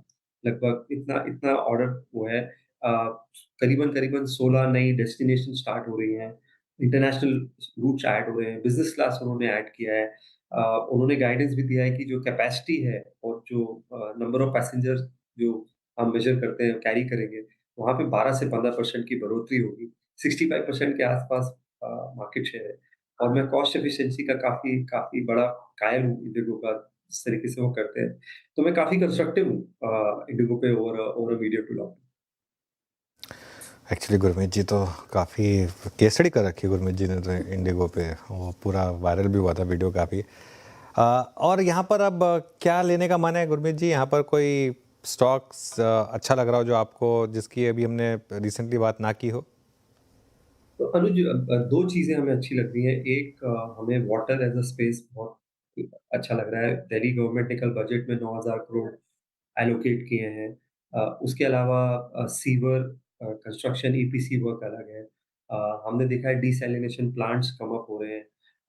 एक वाटक ने अभी एक म्युनिसिपल प्लेटफ़ॉर्म लॉन्च किया है, जिसमें वो 100 मिलियन कंट्रीब्यूट करेंगे, और म्युनिसिपल ऑर्डर्स पे फ़ोकस होगा। उनका वहाँ पे टेक्निकल एक्सपर्टीज़ का कंट्रीब्यूशन है। तो एसेट लाइट मॉडल है, जहाँ पे आपको टेक्निकल नो हाउ से आपका रेवेन्यू एनहांसमेंट हो सकता है, रादर देन ज़्यादा कैपिटल इन्फ्यूजन। वो स्पेस अच्छा लग रहा है। हमें in general energy value chain बहुत अच्छी लग रही है। पावर डिमांड बहुत बहुत स्ट्रॉन्ग है, और उस हिसाब से प्राइसेज़ भी उतना कैप्चर नहीं हुआ है। तो अगर आप थोड़ा अहेड ऑफ द कर्व होंगे, तो यहाँ पे वैल्यूएशंस रीज़नेबल है। एनटीपीसी बहुत रीज़नेबल वैल्यूएशंस पे है। पावर ग्रिड में थोड़ी मूवमेंट आई है, बट वैल्यूएशंस अगर आप देखेंगे तो बहुत रीज़नेबल है। हम कुछ ट्रांसफॉर्मर कंपनीज़ भी इसमें इसमें देख रहे हैं। पॉलीकैब पे मैं चर्चा कर चुका हूँ। तो पावर पे एज़ अ स्पेस पे हम थोड़ा-सा एडिशन कर रहे हैं।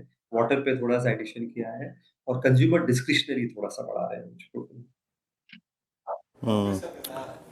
ओके, चलिए गुरमीत, बहुत बहुत शुक्रिया, आप इस कार्यक्रम में शामिल हुए और सभी सेक्टर्स पे, स्टॉक्स पे अपनी राय रखी आपने, बहुत बहुत शुक्रिया। अब एक काम करते हैं, आते हैं आज की रणनीति पर। निफ्टी 23498 और बैंक निफ्टी 51,200, कहने को अभी भी 23,500 का स्क्रीन पे स्तर बाकी है, उधर 51,200 बाकी है। Anuj, levels to watch, approach for tomorrow. बिल्कुल वीरो, देखिए कल के लिए मेरी जो अप्रोच रहेगी वो ये रहेगी कि एक न्यूट्रल पोजीशन के साथ आप घर जाएं, क्योंकि एक बड़ा मुनाफा बना है यहाँ पर। और उसके बाद बाज़ार में आज जो बार है वो थोड़ा सा नेगेटिव बना है। आज निफ्टी ने एक लोअर लो और लोअर हाई बनाया है और बैंक निफ्टी की जो क्लोज है वो काफ़ी ख़राब है। लेकिन कल ये कंफर्मेशन मिलेगा हमें कि जो एक ट्रेड है वो शॉर्ट साइड पर ओपन हुई या नहीं हुई। तो ये कल के लिए मेरी अप्रोच रहेगी। चलिए आगे बढ़ते हैं। ठीक है, अब कुछ काउंटर्स पे बात करते हैं जहाँ पे ठीक ठाक तेज़ी देखने को मिल रही है। एक बार इंडसइंड बैंक देखिए, इस पर्टिकुलर काउंटर में आज के सेशन में तो तेज़ी देखने को मिल रही है। काफ़ी दिनों से पिट रहा था ये उस खबर के बाद, लेकिन जिस तरीके से आज इस पर्टिकुलर काउंटर में तेज़ी देखने को मिल रही है एमडी और सीईओ के फेरबदल की खबर के बीच, आशीष जी आप बताइए क्या लग रहा है, इस गिरावट में लोगों ने इसको ऐड किया है, अभी स्ट्रेंथ नज़र आ रही है या फिर अभी भी it's a no for you? ठीक है, सोनी जी से जानना चाहेंगे सेम सवाल। सोनी जी आप बताइए। निश्चय जी, देखिए आज थोड़ा सा बाउंस किया है, बट फिर भी जब तक ये स्टॉक 720 के ऊपर टेक्निकली क्लोज नहीं देता है तब तक ये अवॉइड में ही रहेगा। मुझे लगता है कि थोड़ा सा रिबाउंड कर रहा है, बट इनफ डेटा इसमें बिल्ड नहीं हो रहा है कि करंट लेवल से कोई एक बाय का ट्रेड बना सके। तो मुझे लगता है थोड़ा सा अवॉइड कीजिए, कॉशियस रहिए। 720 के ऊपर ही शायद थोड़ी सी उम्मीद जग सकती है कि जहाँ पे वो 750 प्लस लेवल से एक बार टेस्ट कर सके। यहाँ पे इंडसइंड बैंक, अच्छा इंडसइंड बैंक आज बिल्कुल ही कल इसमें लॉन्ग अनवाइंडिंग थी और आज इसमें शॉर्ट कवरिंग 653 की ट्रैजेक्टरी को रीगेन करके ले जा रहा है। और कुछ काउंटर्स को देखते हैं जो कि आज थोड़ा सा स्टेबल रहे और आई थिंक उनकी स्ट्रेंथ ने थोड़ा सा चौंकाया भी। एक बार नायका लेके आइएगा आज वॉल्यूम्स के लिहाज से, और एक सेकंड मैं इसके टेक्निकल चार्ट्स को देखूं। ओके एक सेकंड, ये मेरे यस 172 क्या इम्प्रेस कर रहा है? नो नॉट एग्जैक्टली, छोड़ते हैं इसको। बट हाँ, आज ऐसे बाजार में भी, कोलैप्सिंग बाजार में भी 172 पे स्टेबल रहा। बैंक निफ्टी 51,200 की ट्रैजेक्टरी पे है और कंसिडर करने लायक कुछ स्टॉक्स जो नज़र आ रहे हैं उसमें आप देख सकते हैं। एक बार टाटा एलेक्सी क्लोज इसका भी अच्छा है, एक अच्छा पुलबैक लोअर लेवल से। अशोक लेलैंड ने एक कंप्लीट रिवर्सल लिया, हालांकि वो रिवर्सल थोड़ा सा अंतिम दौर में आके थोड़ा थक गया, बट जो मूव सिमंस में सुबह शुरू हुआ था वो अंतिम दौर तक कायम, एचएल में अंतिम दौर तक कायम और मदरसन में अंतिम दौर तक कायम। एक काम करते हैं, यहाँ पे बीटीएससी ट्रेड्स को पिक कर लेते हैं और कल के लिए थोड़ी तैयारी कर लेते हैं। उससे पहले काम करते हैं, डीलिंग रूम चेक भी ले लेते हैं। यतिन के पास चलते हैं। यतिन बताइए क्या पिक करेंगे आप? यतिन, डीलर्स क्या पिक कर रहे हैं इस वक्त? देखिए दो स्टॉक्स जो आज फोकस में है, सबसे पहले एचपीसीएल और ऑयल मार्केटिंग कंपनीज में थोड़ी लॉन्ग अनवाइंडिंग देखने को मिल रही है। इनफैक्ट डीलर्स को लगता है कि अप्रैल का फ्यूचर थोड़ा बहुत शॉर्ट करके चलना चाहिए 2 से 3% के डाउनसाइड के लिए। तो ब्रॉडली डीलर्स को लगता है 5 से 10 रुपए की डाउनसाइड आपको देखने को मिल सकती है और शॉर्ट बिल्डअप यहाँ देखने को मिल रहा है क्योंकि स्टॉक में काफ़ी अच्छा आपने मोमेंटम देखा है। इसके अलावा मदरसन सुमी काफ़ी इंटरेस्टिंग ट्रेंड है आज के बाजार में, लगभग स्टॉक 4% की तेज़ी के साथ ट्रेड कर रहा है और डीलर्स की अगर आप माने तो कहीं ना कहीं यहाँ का अप्रैल फ्यूचर्स वो लॉन्ग करने की एडवाइस दे रहे हैं 140-42 के टारगेट्स के लिए। और ये एक ऑटो एंसिलरी स्टॉक है जहाँ एफआई की शॉर्ट कवरिंग भी देखने को मिल रही है डीलर्स के हिसाब से। तो ये दो स्टॉक्स एचपीसीएल और संवर्धन मदरसन फोकस में है। ओके, एचपीसीएल पर डीलर्स करें शॉर्ट करिए, संवर्धन मदरसन पर थोड़ा पॉजिटिव व्यू यहाँ पर डीलर्स की तरफ से। चलिए अब बीडीएससी ट्रेड्स की शुरुआत करते हैं। सोनी जी आपसे शुरुआत करते हैं, बताइए क्या रहेगी कल के लिए ट्रेड आपकी? अनुज, यहाँ पे बाय रहेगा टाटा कम्युनिकेशंस पे। टाटा कम्युनिकेशन की यहाँ पे अप्रैल के फ्यूचर्स बाय कर सकते हैं। 1600 के ऊपर सस्टेन कर रहा है, क्लोजिंग डिसेंट है। सो 1600 स्टॉप लॉस अप्रैल फ्यूचर्स पे रहेगा, टारगेट है 1635-1645 के। टाटा कम्युनिकेशन में खरीदारी की राय, चंदन जी आप बताइए आप क्या पिक कर रहे हैं, बीटीएसटी एसटीबीटी? देखिए बीटीएसटी में फोकस करना चाहूंगा यहाँ पे एचएएल पर, हिंदुस्तान एरोनॉटिक्स लिमिटेड। सो एचएएल की बात करें तो बाजार की गिरावट के बावजूद भी काउंटर अपने आप को होल्ड कर रहा है। हालांकि पिछले लगभग आधे घंटे में ऊपर के लेवल से गिरावट हुई है, बट मेजर सपोर्ट यहाँ पे इंटेक्ट रहेंगे। और पिछले लगातार 4 वीक से जो बाइंग इंटरेस्ट है वो कहीं ना कहीं डिप में वापस खरीदारी में तब्दील होगी, तो उसके चलते एचएल पे खरीदारी की सलाह रहेगी। सपोर्ट रहेगा 4040 के आसपास का, ऊपर में टारगेट बनेंगे 4250 के। एक मूव यहाँ पे एचएल में अंतिम दौर तक कायम। अमित जी, आपका ट्रेड क्या रहेगा कल मॉर्निंग के लिए? जी वीरेंद्र जी, गोदरेज कंज्यूमर के साथ जाना चाहूंगा। यहाँ पे 10 एंड 20 का क्रॉसओवर ऑलरेडी इन प्लेस है। 50 डेमा के ऊपर स्टॉक कंफर्टेबली ट्रेड कर रहा है। नेक्स्ट रेजिस्टेंस लगभग 200 डेमा के आसपास आता है, तो एक छोटा सा स्विंग यहाँ पे बनता है। 1115 रुपए का स्टॉप लॉस रहेगा और टारगेट्स रहेंगे 1160 के। राजेश जी, आप क्या ट्रेड कैरी करेंगे कल के लिए? मैं सेल लेके जाऊंगा एसआरएफ। मुझे लगता है आज एक सीरियस ब्रेकडाउन हो रहा है, ये अपने 20 डीएमए को भी तोड़ रहा है। 2906 के आसपास ये चल रहा है, तो 2940 का स्टॉप लॉस रखे और सेल करें एसआरएफ। इसका कल का टारगेट होगा 2840 पहला, और उसके बाद 2800। तो SRF is a sell. Okay, SRF is a sell. चलिए अब एक बार बैन अपडेट देखते हैं।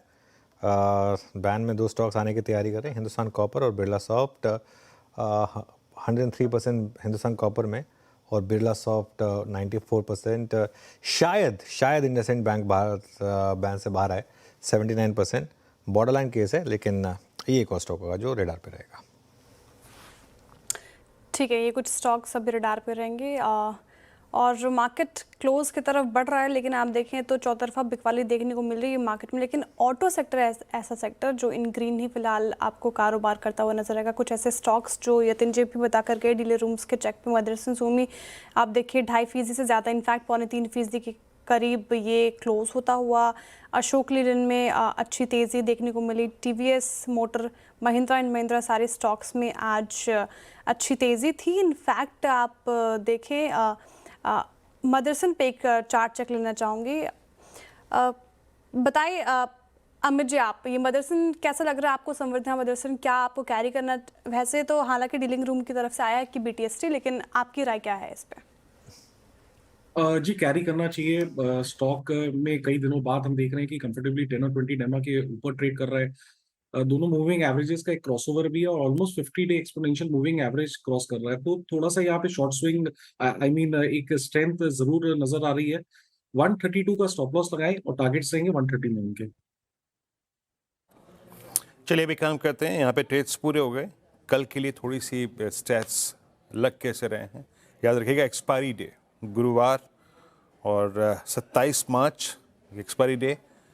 स्टैट्स हालांकि देखिए थोड़ा डिफरेंट पर्सपेक्टिव से आपको देखना पड़ता है, बट क्योंकि ये जो डिजिट है लॉन्ग अनवाइंडिंग की, ये थोड़ी सी आपको इन्फ्लेटेड लगेगी और इसमें वो स्टॉक्स भी इंक्लूडेड होंगे जो अप्रैल में लॉन्ग्स ऐड कर रहे होंगे। खैर, थोड़ा बेनिफिट ऑफ डाउट लेते हुए लॉन्ग बिल्डअप यहाँ पे सिमेंस में करीब 6% तेज़ी थी। संवर्धन मदरसन, एचएल स्ट्रॉन्ग डेवलपमेंट्स इसके लिए करीब 3.3% के ऊपर। मैरिको आज सुबह सुबह रिवर्सल पकड़ा गया था, ट्रेंड करीब 2.25% ऊपर।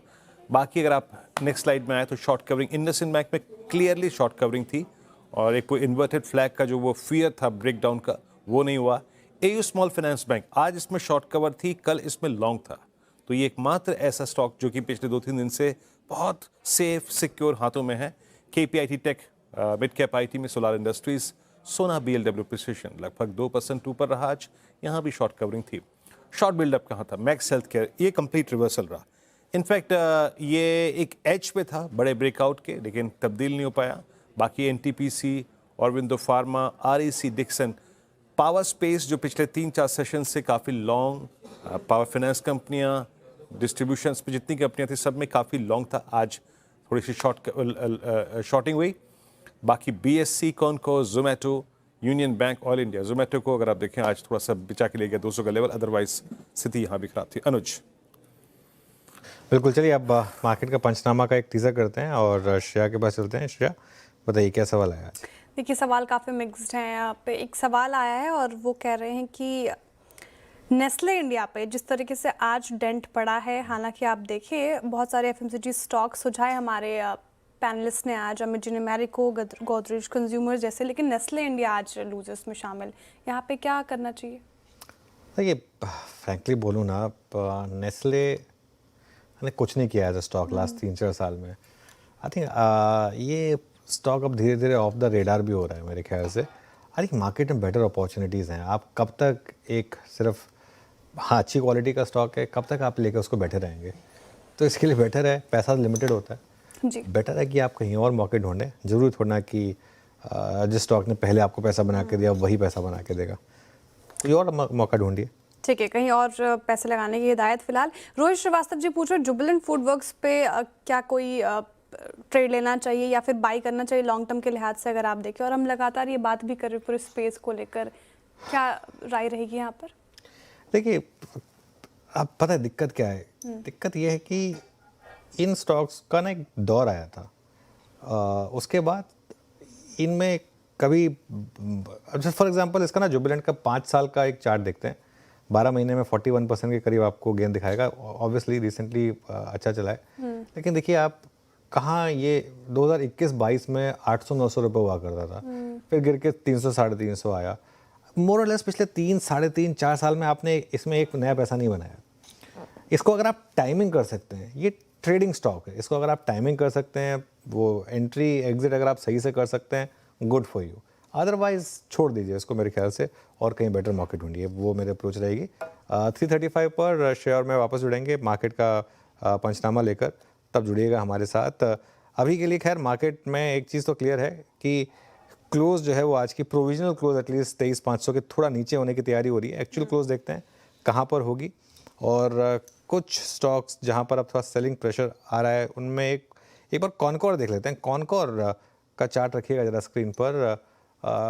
स्टॉक में थोड़ा सा कोलैप्स टाइप का आ रहा है। एक बार अमित जी कॉनकोर का चार्ट देखिए, कोई व्यू स्टॉक पर?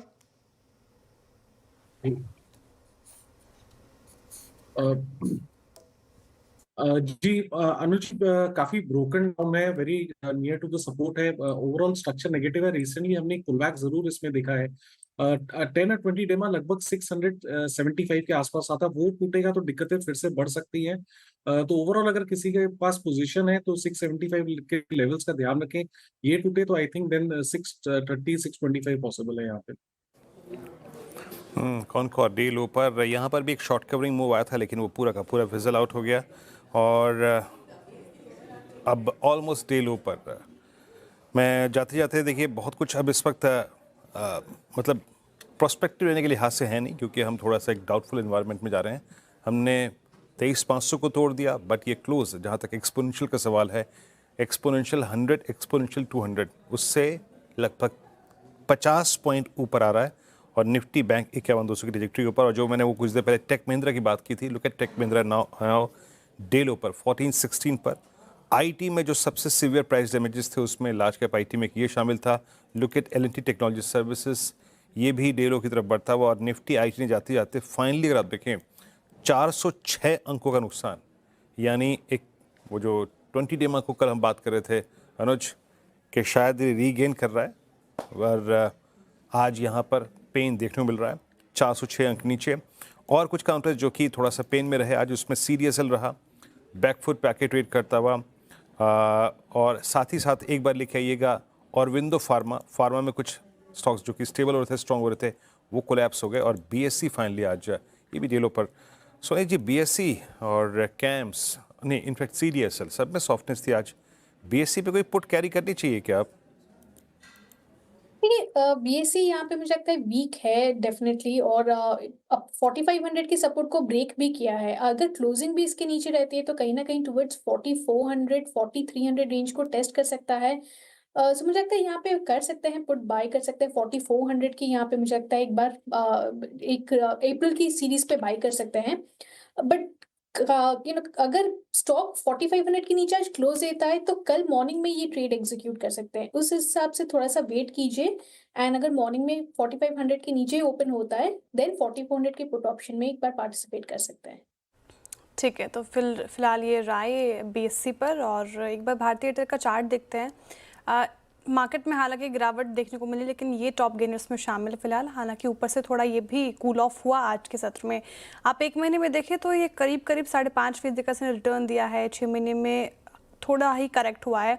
भारतीय एयरटेल कल सोनी जी आप ही की कॉल थी आई गेस, और अच्छा परफॉर्म किया है। कल के लिए कोई ट्रेड बन रहा है क्या यहाँ पे?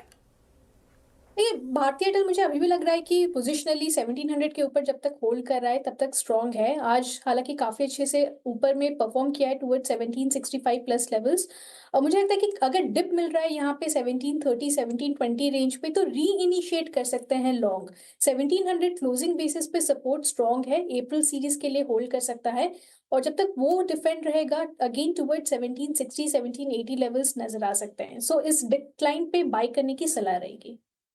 ठीक है, फिलहाल बाइंग करने की सलाह है भारतीय एयरटेल में। और देखिए मार्केट किस गिरावट में, वो कौन से स्टॉक्स हैं जिन्होंने अपना संयम खोया और डे लो के आसपास बंद होने की तैयारी कर रहे हैं। नेस्ले इंडिया पे हमने बात की, डे लो के आसपास क्लोज होने की ये तैयारी कर रहा है। हालांकि आप देखिए ऑटो पैक के कुछ स्टॉक्स ने आज अच्छा परफॉर्म किया है, लेकिन ऐसे कई सारे स्टॉक्स हैं जो डे लो के आसपास क्लोज होने की तैयारी कर रहे हैं। आप देखिए आयशर मोटर्स, इनफैक्ट आप टाटा मोटर्स में भी आज गिरावट देखने को मिल रही है।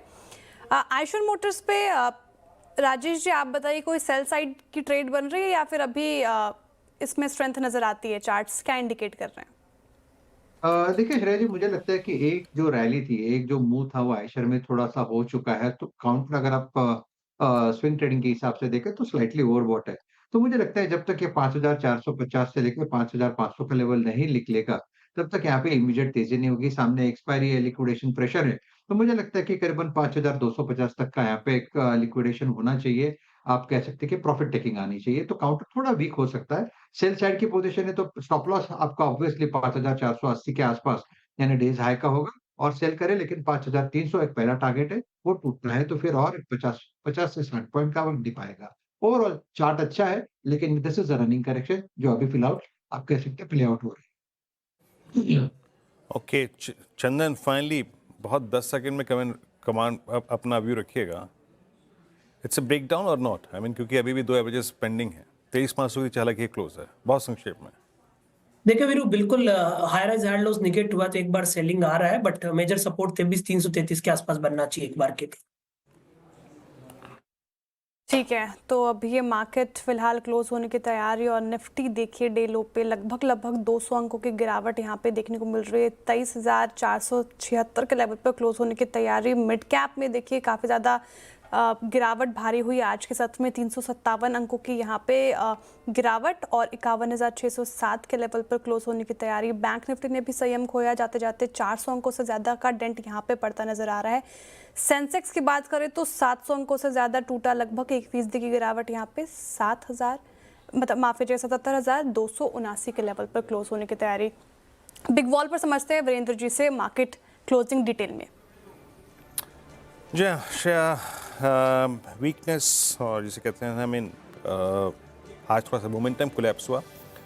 महत्वपूर्ण ये था कि हमने 23,500 के छोर को, वो जो कि कल के सेशन के लिए, एक्सपायरी डे के लिए हमारे लिए एक निर्णायक बेस था, वो हमने वायलेट कर दिया। और 190 अंक नीचे निफ्टी बैंक, हालांकि जिस प्रकार की 52,000 पे पुट राइटिंग थी वहाँ से रिवर्सल लाजमी था, बट मेरे ख्याल से ये आज बहुत सारे पोजिशनल एसेट्स भी रह गए अपने साथ। मिड कैप्स में पेन था, स्मॉल कैप में पेन था। और IT, look at IT towards close जो प्राइस डैमेज हुआ वो आईटी से भी आया। 37,270 लगभग 425 अंक नीचे।